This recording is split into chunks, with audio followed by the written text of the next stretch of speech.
We're talking about good, better, and best books for teaching vocabulary, starting with the names of animals, descriptions of animals, the way they feel, the way they look, where they live. So we had a video on this first basket to do with colors, the good, better, and best books, what to look for. So you can watch that video as well. Now we're moving to this basket number 2 that is about animals. So a couple of really good books.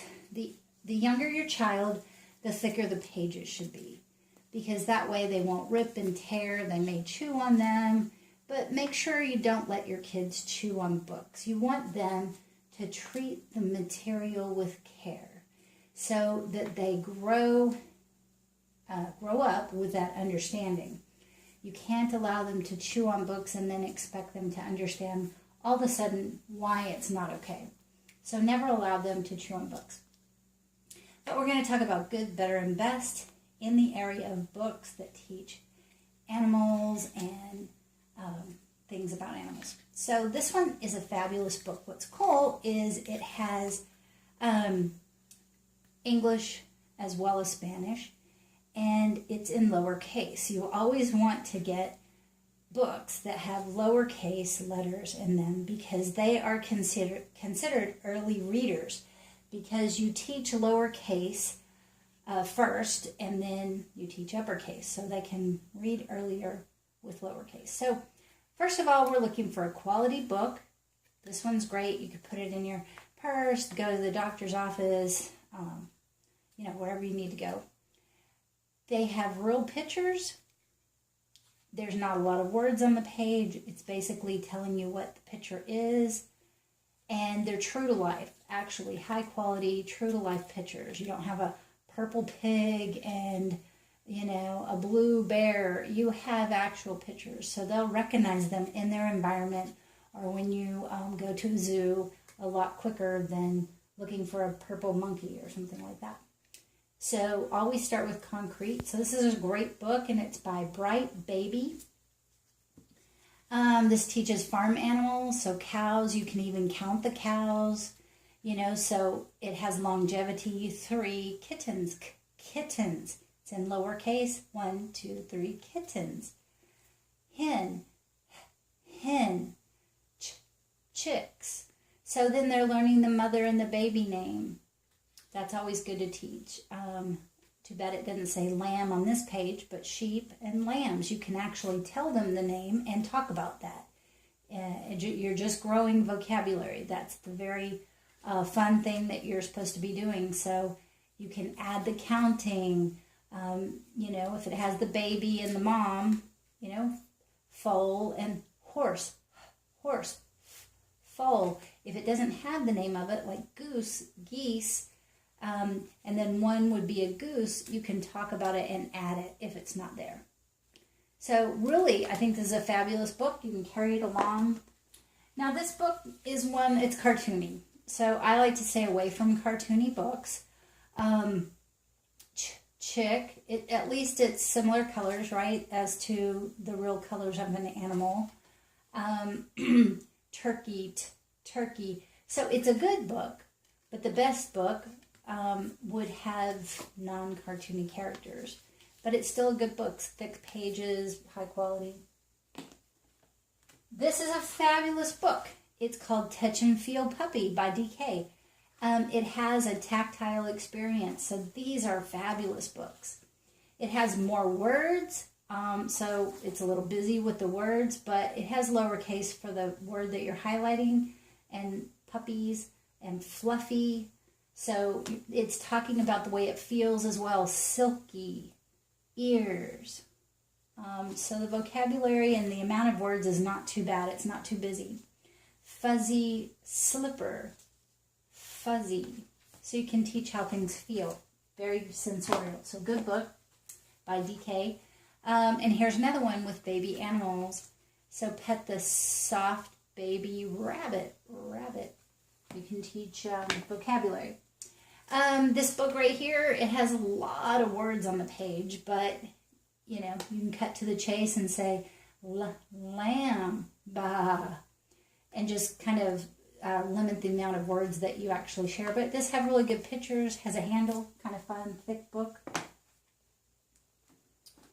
Let's see what else we have here. This is fun book. Books that do things. I call them, they do tricks. This one, it shows a picture of an ear and it says, who has round ears?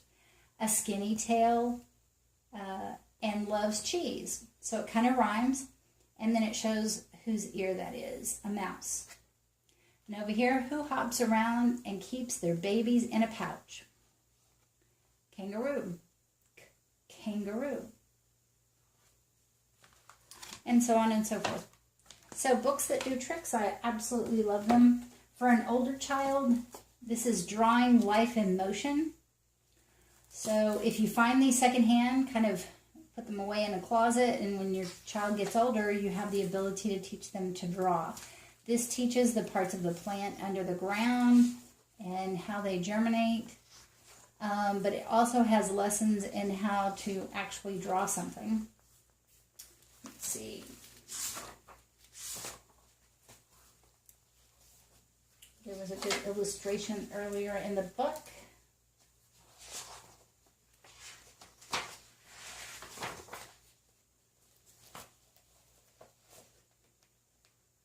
Oh, here you go.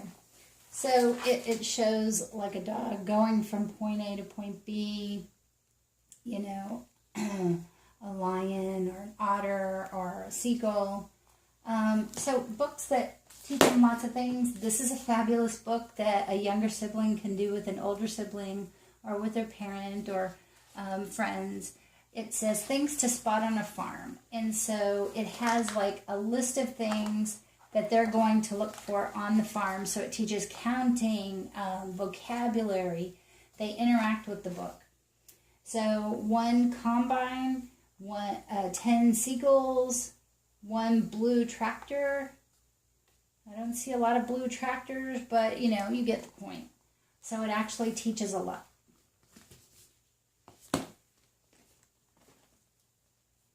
The baby zoo, if you can plan a day to go to the zoo, talk about the different animals, kind of prep them for going to the zoo. So use books for lots of different things.